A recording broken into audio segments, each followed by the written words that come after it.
இஃபான் இவர் தெரியாத ஆட்களே இருக்க முடியாது. யூடியூப்பில் சாப்பாட்டு சேனல் அப்படின்னு ஒரு சேனல்.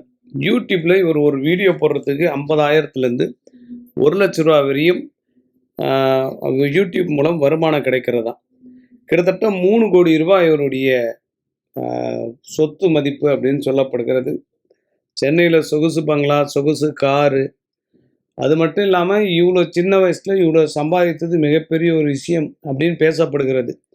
இவரை யூடியூப்பில் ஃபாலோ பண்ணக்கூடிய மக்கள் மட்டும் கிட்டத்தட்ட 46,00,000 பேராம். கிட்டத்தட்ட ஒரு 50,00,000 பேர்னு வச்சுக்கலாம், சோசியல் மீடியா எல்லாத்துலேயும் சேர்த்து. இவர் ஒரு இடத்துக்கு வந்தாருன்னா ரூ. 1,00,000 வரையும் கெஸ்ட்டாக வர்றதுக்கு வாங்குறதா சொல்கிறாங்க. இஃபான் சின்ன வயசுலே மிகப்பெரிய வளர்ச்சி, மிகப்பெரிய செல்வாக்கு, பல சர்ச்சை, பழைய குழப்பங்கள், பல வகையான பிரச்சனைகளை மாட்டி தப்பிச்சு வந்தவர்.